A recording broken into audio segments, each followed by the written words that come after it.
Yo, what's up guys? Another day, another vlog. So ayan, kagagaling natin ulit sa opisina at pauwi tayo ulit.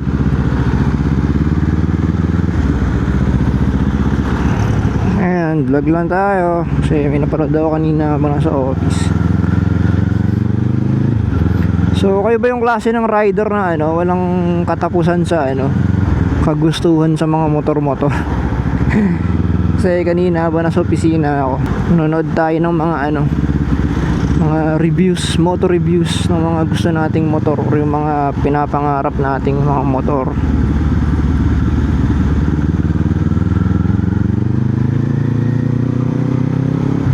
So ayun, ilang ilang linggo ko nang pinapanood yung mga motor-motor na ganyan. Di pa rin ako mapag-decide kung sakaling mag-upgrade ako ng motor, kung anong ipapalit ko. Pero matagal pa naman, di pa naman ngayon. Siguro pag tumaas-taas pa ng konti yung sweldo natin, pagkaya na natin mag-upgrade talaga. At meaning ng kaya mag-upgrade, kumbaga hindi mo lang kayang bilhin, kaya mo ring i-maintain. Yun. Kasi malaking malaking usapin yan eh. Madali lang bilhin yung motor, pero yung pagka yung nasa yun na, yung maintenance, yung costing, dun yan magkakatalo.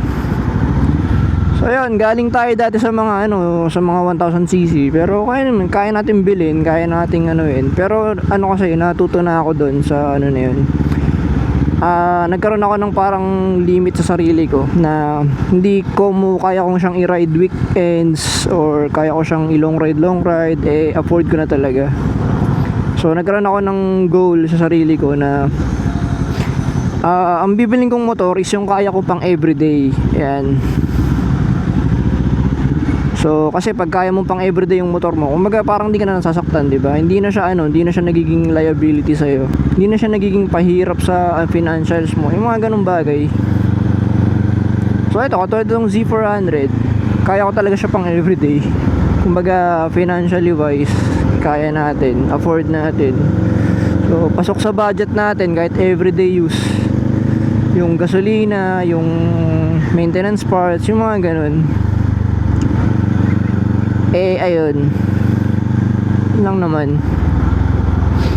Dati kasi naka 1,000 tayo, medyo kaya naman natin ilang ride kahit weekends. Pero yung to the point na gagamitin ko siya pang everyday, hindi siya naging practical sa akin. Kaya yun, marami rin tayong pinagdaan ng big bike bago natin nakuha tong Z400. Saka marami rin tayong goal sa buhay, kaya ayun, hindi lang basta big bike. Kaya nagset ako ng limit sa sarili ko na yung bibiling kong motor, dapat yung kaya ko pang everyday. Kasi pag kaya mo pang everyday, yun nga, kagaya na sabi ko, kung afford mo siya gamitin everyday, ibig sabihin, afford mo talaga yung isang bagay na yun. At ayun, yun nga, diba, back to the topic. Kada nasa opisina ako, pag may free time, nanonood ako ng mga video ng motor. At kinukompute ko, pagka medyo tumaas-taas pa yung sweldo natin, feeling ko kaya ko nung mag-upgrade ng 600cc. Kaya lang, maging problema ko lang dun is kung pang daily drive ba talaga yung 600cc sa Pilipinas. Kasi sa ibang bansa, madaling ipang daily drive yung mga ganong motor kasi maluwag yung kalsada, walang masyadong traffic katulad nitong sa atin. So yung mga ganong bagay. Meron akong price. Uy, gagi ka. Bilis. Meron akong price range sa isip ko na kapag nandun na yung sweldo ko, afford ko na yung ganong motor. Pero sa ngayon hindi pa, kaya hanggang 400 lang muna ako, hanggang Z4 lang muna ako, or kahit 500 kaya natin. Pero pag yung nandun na tayo sa 600cc, pero piling ko depende pa rin sa 600cc. Basta yun, nagigess yun na yan, yung mga about sa financial, kung afford, mga ganyan bagay, financially wise, kung practical ba sa yung isang big bike. So yun lang pala yung tip ko sa inyo. Ako para sa akin, masasabi kong afford ko talaga yung isang big bike kapag kaya ko siya gamitin pang daily. Yan. Pero pag hindi, kunwari pang weekends lang, afford mong bilhin, afford mong gamitin pang weekends, pero hindi mo talaga siya totally afford.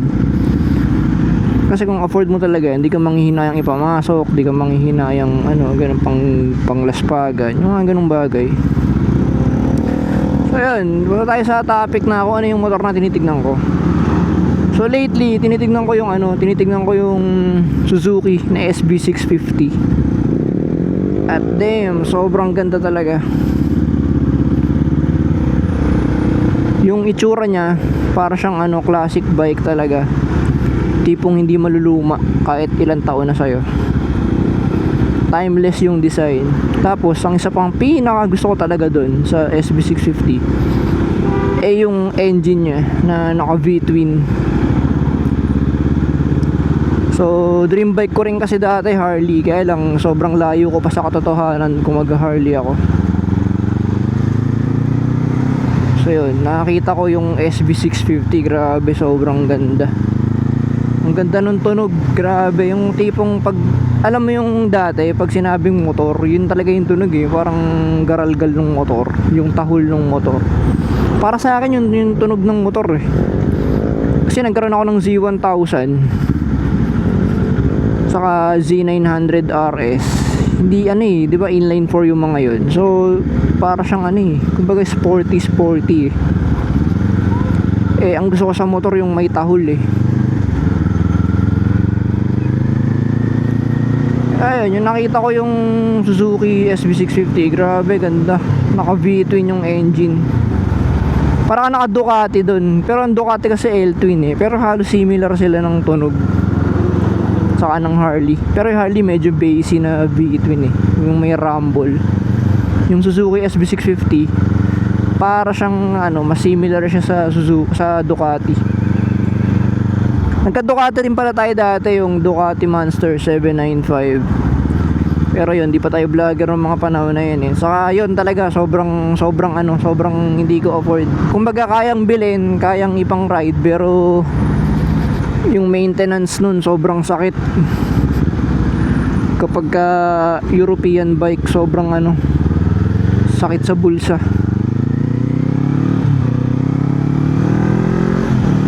Kaya eto ngayon, nagkakaroon ako ng idea na yun nga, yung Suzuki SB650. Feeling ko kaya ko yun. Budget wise, saka ayun nga, yung pang daily. Kasi sobrang gaan base sa mga reviews na napanood ko, sobrang gaan daw gamitin. Para sa akin yun yung isa sa mga pinaka top priority. Unang-una, kailangan affordable sa budget ko, practical para sa akin. Tapos pangalawa, yung madaling gamitin, yung pwede ko siya pang everyday use talaga. Kasi sobrang laking factor kapag yung bike mo sobrang gaan. Kasi pag mabigat, believe me guys, hindi nyo magagamit yan pang everyday. Hindi nyo magagamit yan pang everyday.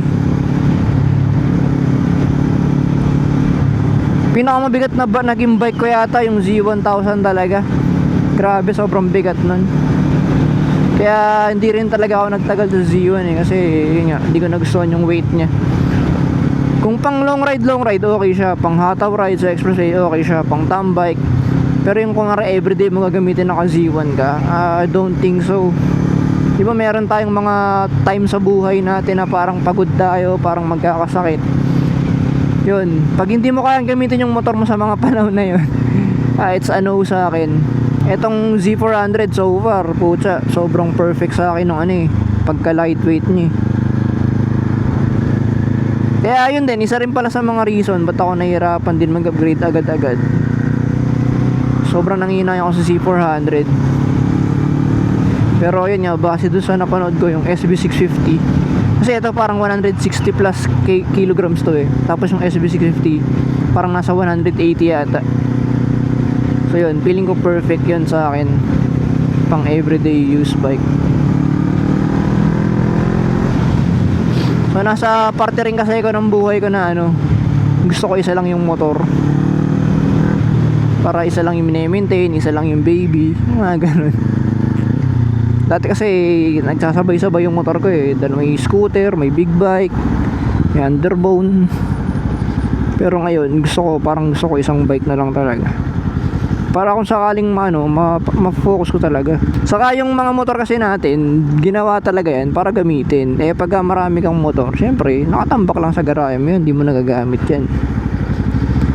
Yun, so gusto ko sa mga magiging motor ko na ma-maximize ko yung potential.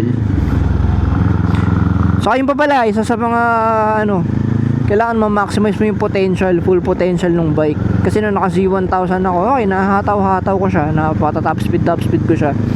Pero problema ko, hindi ko siya ma-enjoy sa cornering. Sobrang overpower sa akin pag sa cornering.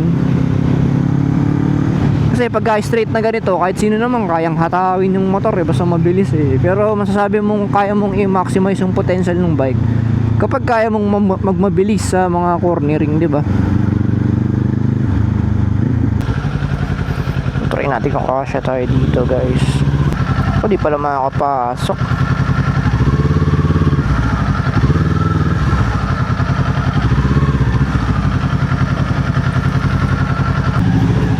Gago.